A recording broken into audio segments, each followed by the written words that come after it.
So hello student, स्वागत है आपका फिर से एक नई क्लास में।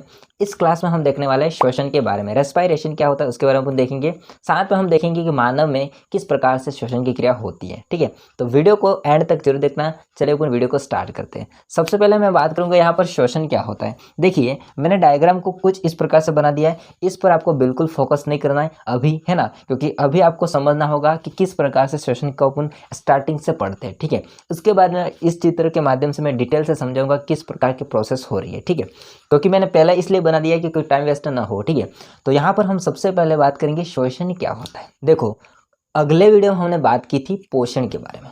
तो पोषण के माध्यम से हमने जो खाद्य सामग्री प्राप्त की है, अब इसका काम क्या होता है। अब देखिए, अपन खाते क्यों है?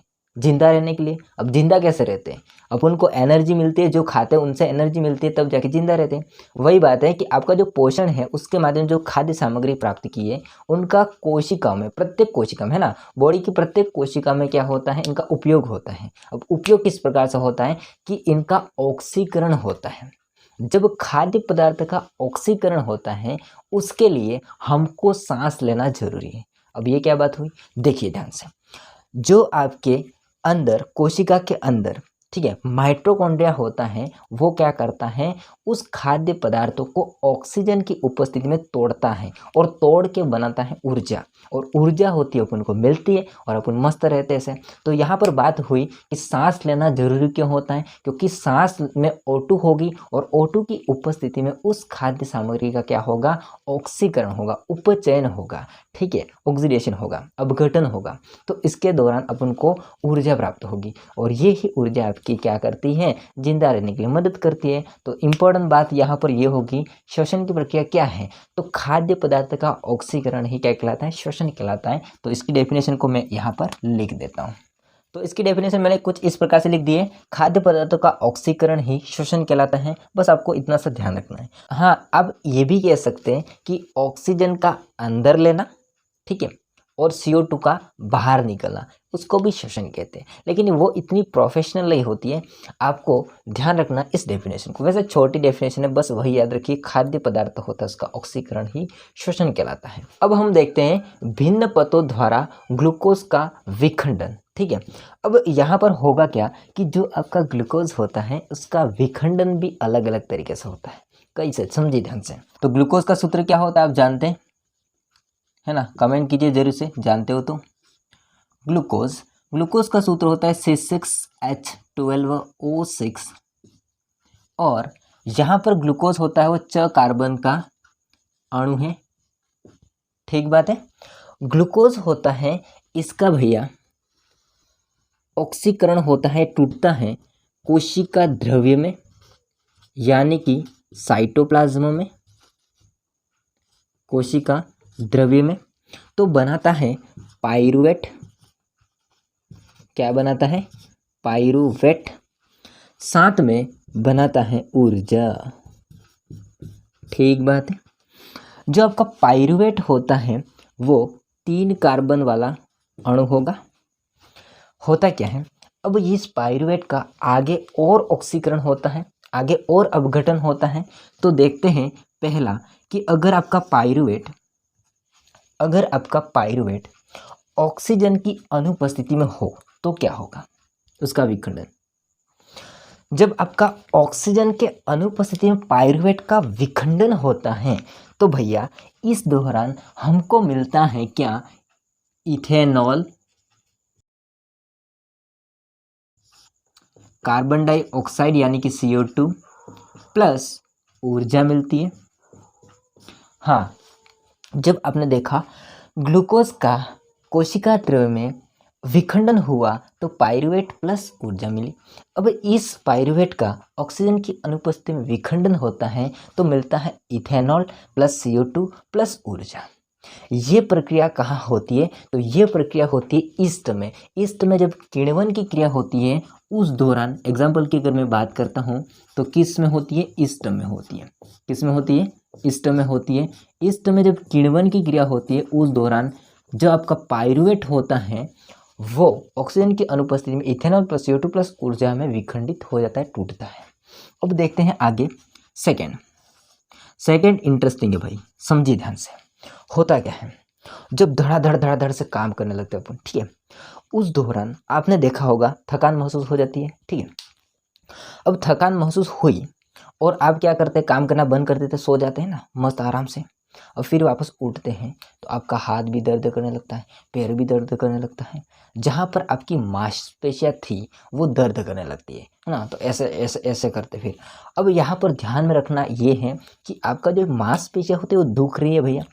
अब दुखने का कारण क्या है, तो आपने जल्दी जल्दी काम किया, उस दौरान आपने ऊर्जा का उपयोग किया। अब ऊर्जा अपन को मिल कहाँ से रही है, तो ऊर्जा अपन को मिल रही है जब हमारा खाद्य पदार्थ होता है उनका ऑक्सीकरण से मिल रहा है। और ऑक्सीकरण की जो क्रिया हो रही है वो इतनी जल्दी नहीं हो रही है। जैसे श्वसन मिल रहा है, श्वसन के दौरान जो O2 होती है प्रत्येक कोशिका में पहुंचेगी, फिर प्रत्येक कोशिका से फिर इसका खाद्य पदार्थ का ऑक्सीकरण होगा, फिर अपन को ऊर्जा मिलेगी।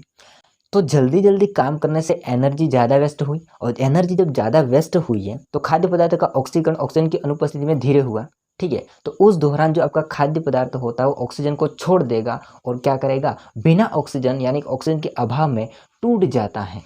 अब टूटने से जो आपकी मांसपेशियाँ होती है उसमें ऊर्जा तो बनेगी, लेकिन जो आपका पाइरूवेट होता है वो टूट के बनाता है लैक्टिक अम्ल। और जो लैक्टिक अम्ल होता है आपकी मांसपेशियों में जमा हो जाता है, जब आप सो के उठते हैं तो अच्छी तरह से पूरी तरह से क्या हो जाता है, टाइट हो जाते हैं, मतलब ये दुख रहा है वो दुख रहा है। तो इस दौरान आप देखेंगे तो जो ऑक्सीजन होता है पर्याप्त मात्रा में नहीं मिल पाती है, यानी कि ऑक्सीजन के अभाव में पाइरूवेट अगर टूटता है जल्दी से मांसपेशियों में तो बनता है लैक्टिक अम्ल प्लस ऊर्जा बनती है। ऑक्सीजन का अभाव, इस अभाव में आपका पाइरूवेट होता है वो टूटेगा भैया, मैं इस पेन से ही लिख देता हूँ उसको। तो बनाता है तो लैक्टिक अम्ल प्लस ऊर्जा। हाँ, अब देखना ये कहाँ हो रही है क्रिया, तो ये जो हो रही है वो हो रही है हमारी पेशी कोशिका में। अब अपन समझते हैं तीसरा कैसे। जब आपका पाइरूवेट भैया है वो बिल्कुल ऑक्सीजन की उपस्थिति में टूट रहे, यानी कि ऑक्सीजन मिल रही है, खाद्य पदार्थों का ऑक्सीकरण हो रहा है, फिर वो टूट रहे हैं, टूटने के बाद एनर्जी बना रहे हैं, सिंपली अपन को एनर्जी मिल रही है, काम कर रहे हैं, मस्त है।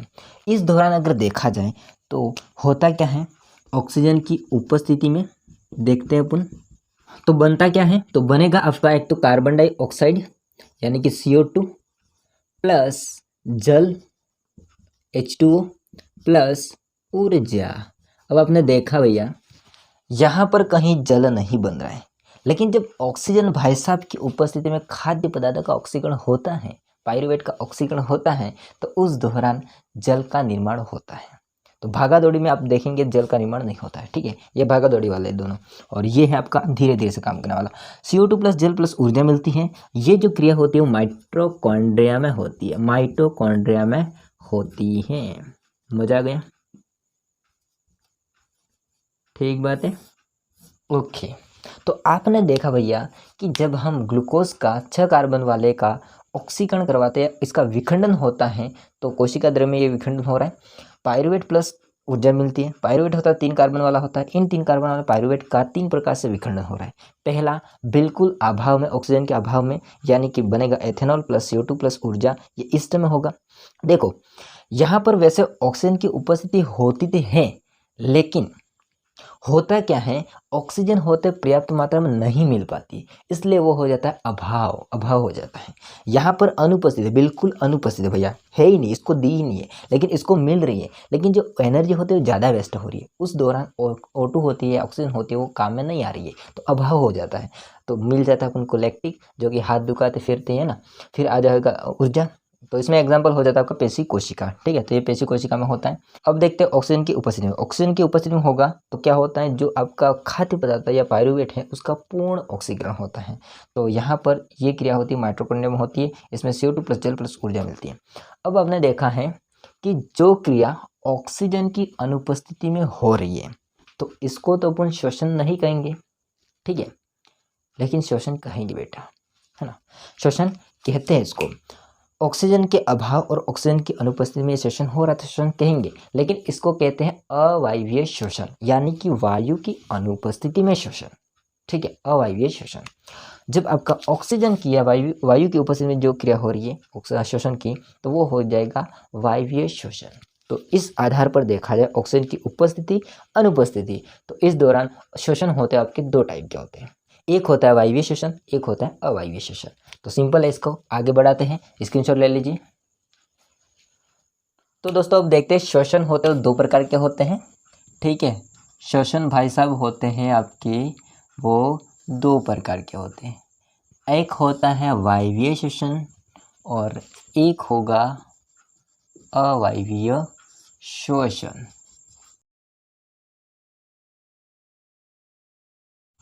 होता क्या है समझिए ध्यान से, बिल्कुल आसान है। जब हम वायवीय श्वसन की बात करते हैं तो ये वायु की उपस्थिति में, ऑक्सीजन की उपस्थिति में होता है। अवायवीय श्वसन की बात करते हैं तो वो ऑक्सीजन की अनुपस्थिति में होता है। सिंपल बात है, तो एक एक पॉइंट को लिख दीजिए। तो इस प्रकार से क्या होगा, ऑक्सीजन की उपस्थिति में, और ये अवायवीय होगा ऑक्सीजन की अनुपस्थिति में। इसको मैं शॉर्ट लिख दिया है, यहाँ पर मैंने उप कर दिया है, यहाँ पर अनु कर दिया है, ठीक है। ये उप अनु यानी कि उपस्थिति में अनुपस्थिति में। अब सेकंड पॉइंट क्या होता है इसको समझिए। वायु की उपस्थिति में अगर देखा जाए या फिर ऑक्सीजन की उपस्थिति में देखा जाए तो जो आपका ग्लूकोज होता है या खाद्य पदार्थ होता है उसका पूर्ण रूप से ऑक्सीकरण होता है, और पूर्ण ऑक्सीकरण के दौरान क्या बनता है, अभी आपको मैंने बताया यहाँ पर, है ना, ध्यान हो तो माइटोकॉन्ड्रिया वाला। तो उस दौरान आपका बनता है CO2 प्लस जल प्लस ऊर्जा मिलती है, ठीक है। लेकिन अगर हम देखते हैं कि अवायवीय श्वसन में ऑक्सीजन की अनुपस्थिति में देखते हैं तो उनमें अपूर्ण ऑक्सीकरण होता है खाद्य पदार्थों का, ये पूरी तरह से टूटते नहीं है, यहाँ पर पूरी तरह से टूट जाते हैं खाद्य पदार्थ। तो इस दौरान यहाँ पर देखा जाए तो क्या बनेगा, अभी आपने देखा था क्या बना था, इथेनॉल बना था, साथ में लैक्टिक अम्ल बना था, साथ में कार्बन डाइऑक्साइड और ऊर्जा बनी थी, ठीक बात है। तो इस पॉइंट को मैं यहाँ पर नोट करता हूँ। तो सेकेंड बात है, ग्लूकोज का पूर्ण ऑक्सीकरण होता है वायवीय श्वसन में, पूरी तरह से टूट जाता है, जिसके दौरान CO2 कार्बन डाइऑक्साइड H2O जल प्लस ऊर्जा बनती है। इसमें देखा जाए आपने तो इसमें क्या था, ग्लूकोज का अपूर्ण ऑक्सीकरण होता है, पूरी तरह से नहीं टूटता है, तो इस दौरान इथेनॉल, लैक्टिक अम्ल, CO2 प्लस ऊर्जा प्राप्त होती है।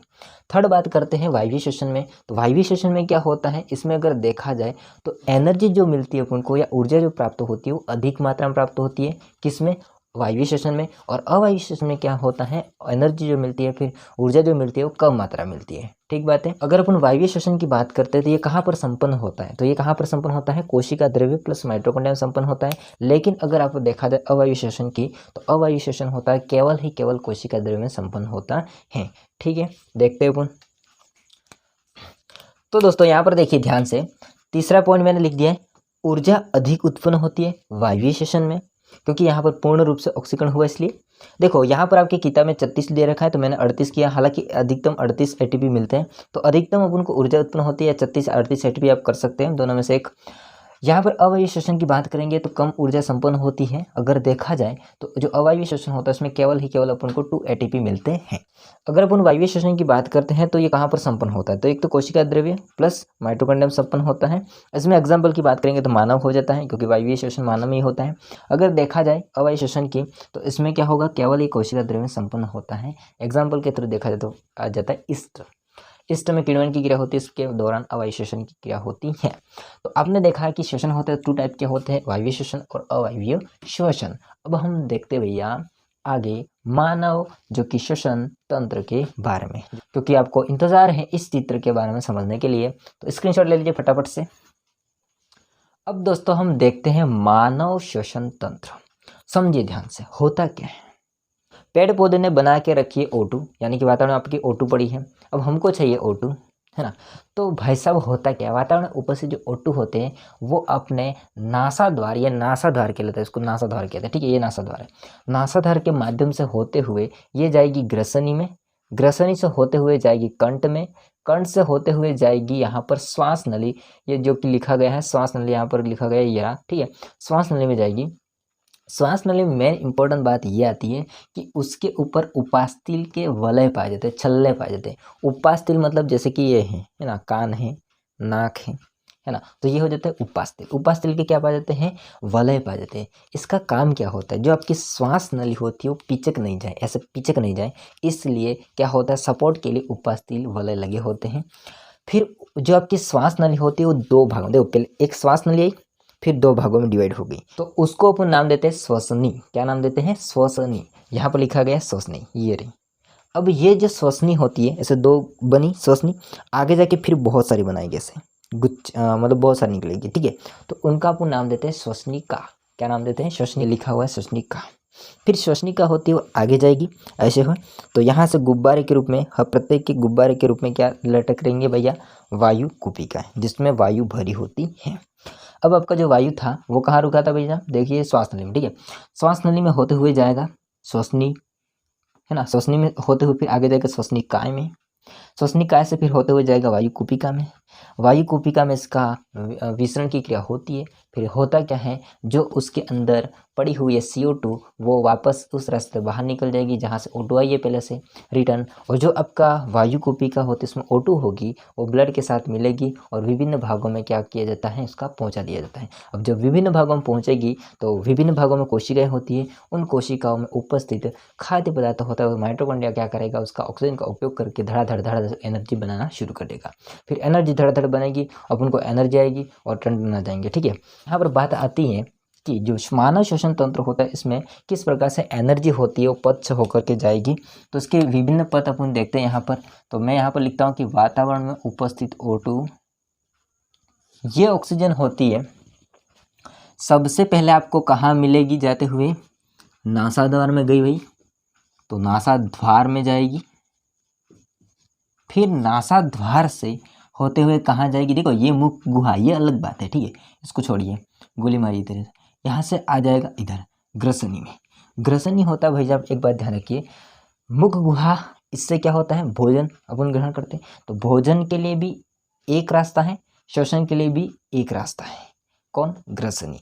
लेकिन एक होता है ग्रसिका, जिसे हम कहते हैं इसोफेगस, वो जो होता है वो केवल भोजन के लिए होता है, वायु के लिए नहीं होता है। तो आपकी ग्रसनी में जाएगी वायु, तो नासाधार से कहाँ जाएगी? ग्रसनी में जाएगी भैया। ग्रसनी को इंग्लिश में कहते हैं फेरिंग्स, ठीक है। ग्रसनी से फिर आगे कहाँ जाएगी? आगे जाएगी कंठ में, है ना, कंठ में नहीं जाएगी, कंठ से होते हुए जाएगी, ठीक है। तो आगे जाएगी कंठ से होते हुए, कंठ से फिर कहाँ जाएगी? श्वास नली में। कंठ से कहाँ जाएगी? श्वास नली में। श्वास नली में, श्वास नली से फिर दो भागों में बट जाएगी, श्वसनी में, श्वसनी में। फिर श्वसनी दो भाग हैं, वो उसके बहुत सारे भाग निकल जाएंगे, जिसको अपन कहते हैं श्वसनिकाय। तो आगे श्वसनी से हो जाती है श्वसनिकाय, फिर श्वसनिकाय होती है आगे फेफड़ों में भेजेगी, ठीक है। पूरे को मिला के अपन कहते हैं फेफड़े, ठीक है। देखिए ध्यान से, श्वसनिकाय होती है वो तो नलियाँ हैं केवल, लेकिन प्रत्येक जो वायु कुपिका होती है उनको पूरे भागों में पहुंचेगी, क्योंकि प्रत्येक के लिए श्वसनिका अलग अलग होती है। तो पूरे जो वायु कुपिका होती है उसको मिला के कहते हैं फेफड़े, या फिर कहते हैं इसको फुसफुस, ठीक है।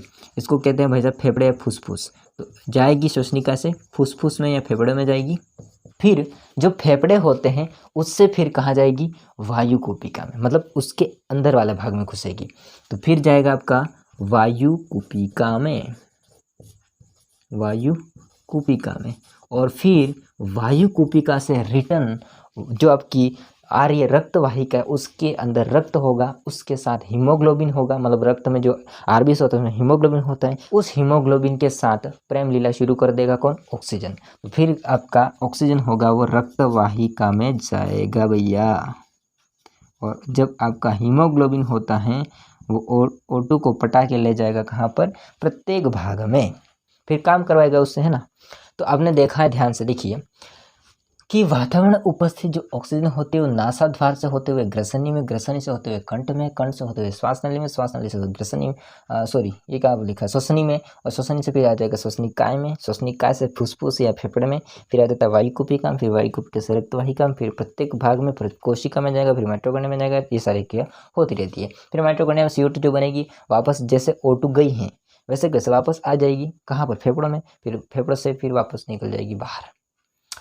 इस प्रोसेस में हम देखते हैं तो जो आपका मानव भाई साहब है वो दो प्रकार से श्वसन करता है। कैसे? जब मैंने बात की O2 अंदर ली ऐसे, तो इसको अपन बोलते हैं अंतः श्वसन। फिर हमने बात की CO2 जो बनी थी, है ना, कोशिका में उत्तक में बनी थी, वो क्या होगा? बाहर निकलेगी, ऐसे बाहर निकलेगी, तो इसको अपन बोलते हैं बहिश्वसन या फिर उच्च वसन कहते हैं। हालांकि उच्च वसन, उच्च श्वसन, बहिश्वसन ठीक है मेरे ख्याल से। उच्च वसन आपकी किताब में दे रखा उच्च वसन। तो उच्च वसन के दौरान CO2 बाहर निकलेगी और अंतः श्वसन के दौरान O2 अंदर जाएगी। तो ये जो होते हैं वो श्वसन के दो प्रकार हो जाते। श्वास लेने के बाद करेंगे तो उसके आधार पर दो प्रकार हो जाते हैं, अंतः श्वसन और बहिः श्वसन। ठीक है, तो इसको मैं बताता हूँ, स्क्रीनशॉट ले लीजिए फटाफट से। सो दोस्तों यहाँ पर देखिए, मानव जो श्वसन क्रिया होती है उसके दौरान दो प्रकार के श्वसन होते हैं, अंतः श्वसन एंड बाह्य या फिर उच्च वसन कहते हैं। ठीक है, देखिए ध्यान से, होता क्या है, अंतः श्वसन के दौरान, इस दौरान मतलब अंतः श्वसन के दौरान वक्ष जो गुहा होती है वो फैलती है। देखो भैया, मैं आपको बताऊं कि ये है आपके बीच में, है ना, ये है आपका वक्ष, और ये देख रहा है आपको वक्ष, ये है आपका डायफ्राम, उस डायफ्राम के नीचे वाला जो भाग है उसको बोलते हैं उदर। तो वक्ष जो होता है उसके अंदर ये गुहा पूरी कहलाती है ना, दोनों फेफड़ों को लेकर के। तो वक्ष जो गुहा होती है अंतः श्वसन के दौरान फैलती है ना, लेके देखते हैं अपन, देखिए हाँ फैल रही है भैया, फैल रही है, बिल्कुल फैल रही है, सिंपल है। आगे देखते हैं बाह्य श्वसन, यानी कि इसके दौरान देखा जाए तो जो आपकी वक्षीय गुहा होती है वो अपनी मूल अवस्था में आ जाती है। अपने अभी लिया था श्वास, ठीक है, अच्छा फूल गई थी, अब अपन नीचे छोड़ते धीरे से, अपनी वापस अवस्था में आ गई। अब देखते हैं अपन आगे अंतः श्वसन, इसमें देखते हैं पसलियों से संलग्न पेशियाँ सिकुड़ती है। जो आपकी पसलियाँ होती है, हड्डियाँ होती है ना, ये इसको हड्डियाँ बोलते हैं, ये वाली हड्डियाँ पसलियाँ, ये लिखा हुआ है पसलियाँ, वो क्या होते हैं, उससे जो संलग्न यानी कि उससे सटी हुई जो पेशियाँ होती है, ठीक है, जैसे कि ये पेशियाँ होती है वो क्या हो जाती है, सिकुड़ती है। ऐसे अपन सांस लेंगे तो जोर आएगा तो वो क्या होती है, सिकुड़ती है।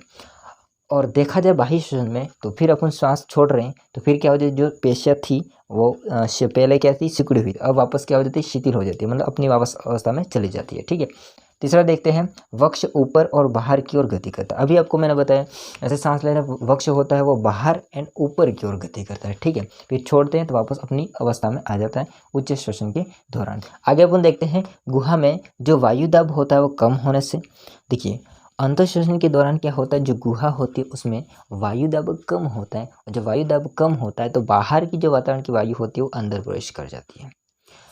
उच्च वसन के दौरान देखा जाए तो गुहा जो होती है आपके वक्ष गुहा, उसमें वायु दाब होता है बढ़ जाता है, तो बढ़ने से जो आपकी वायु अंदर वाली है वो बाहर आ जाती है, तो इसको अपन कहते हैं बाह्य श्वसन। ठीक है, तो ये आपको समझ में आया होगा। आगे अपन देखते हैं, स्क्रीनशॉट ले लीजिए फटाफट से भैया।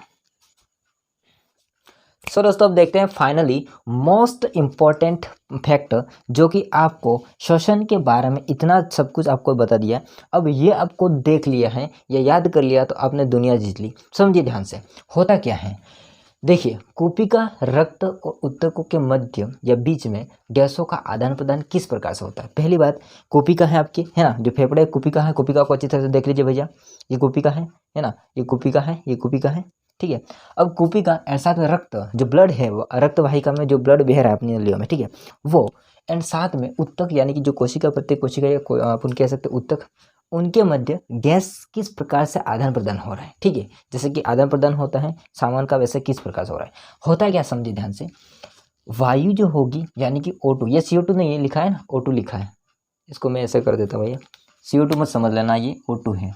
ठीक है, O2 है, तो वायु यानी कि O2 से समृद्ध जो आपकी कुपिकाएं हैं, यानी कि O2 से भरी हुई आपकी कुपिकाएं हैं, ठीक है, तो वो कुपिका होती है उसमें O2 होगी वो ज़्यादा है, वो आपकी ज़्यादा है, वो O2 अब उपयोग में ली जाएगी। उपयोग में लेने के लिए आपकी रक्त वाहिका होती है, उसमें रक्त बह रहा है, उसके साथ आपकी O2 होती है वो चली जाएगी। जाने के बाद आप जानते हैं कि रक्त के अंदर आरबीसी है, आरबीसी में क्या है, हीमोग्लोबिन है। अब हीमोग्लोबिन और ऑक्सीजन का अच्छा जमेला है। ठीक है, अच्छा जमेला क्या है कि जो आपका हीमोग्लोबिन होता है, Hb होता है, वो ऑक्सीजन के साथ मिलकर के ऑक्सी हीमोग्लोबिन बनाता है, यानी कि HbO2 बनाता है। ये HbO2 होता है वो क्या करेगा, धमनी होती है उसकी सहायता से उसको उत्तक में पहुंचा दिया जाएगा। ठीक है, तो धमनी द्वारा O2 को उत्तक में पहुंचा दिया जाता है, प्रत्येक कोशिका में पहुंचा दिया जाता है, और फिर क्या होता है, O2 का उपयोग होता है ग्लूकोज के ऑक्सीकरण में। फिर उत्तक या कोशिका होती है, उसके अंदर जब ऑक्सीकरण की क्रिया होती है उस दौरान पूर्ण ऑक्सीकरण होगा ग्लूकोज का, क्योंकि O2 की उपस्थिति प्रोसेस आपको मैंने पहले बता चुका हूँ, ठीक है। तो इस दौरान आप देखेंगे तो CO2 का उत्पादन होगा और CO2 जो बनेगी वो ऊतक में बनेगी, कोशिका में बनेगी। अब इसको बाहर भी निकालना चाहिए, ठीक है। अब बाहर निकालने के लिए अपन सेकंड स्टेप देखते हैं कि CO2 ऊतक में पड़ी हुई है। अब इस पड़ी हुई CO2 को बाहर निकालना है तो वापस अपन को ब्लड में लाना पड़ेगा। तो CO2 होती है रक्त वाहिका की सहायता से ब्लड में आएगी, ब्लड में इसका विसरण होगा। विसरण के दौरान देखा जाएगा रक्त होती है फिर आगे आपके वायु कुपिका जो होती है उसमें प्रवेश करेगी, यानी कि रक्त वाहिका के माध्यम से कुपिका में प्रवेश करेगी। कुपिका होती उस CO2 का विसरण के दौरान फिर वापस नासाद्वार से जहाँ से O2 आई थी वहाँ से वापस बाहर CO2 को निकाल देती है। तो इस प्रकार से ये क्रिया चलती है जो कि मोस्ट इंपॉर्टेंट बन जाती है श्वसन के लिए। तो आपको समझ में आया होगा।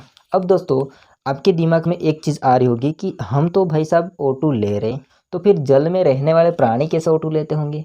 तो भैया जल में उपस्थित जो जीव जंतु होते हैं वो जल में घुलित जो O2 होते हैं उसका उपयोग करते हैं। हम डूब क्यों जाते हैं, हम नदी में डूब क्यों जाते हैं, क्योंकि हम नदी में इसलिए डूब जाते हैं क्योंकि हम घुलित ऑक्सीजन जो जल में घुली हुई ऑक्सीजन है उसका उपयोग नहीं कर पाते हैं। और जलीय जीव होते हैं वो जीवित क्यों रहते हैं, क्योंकि जल में उपस्थित जो ऑक्सीजन होती है उसका उपयोग करने की उनमें क्षमता होती है।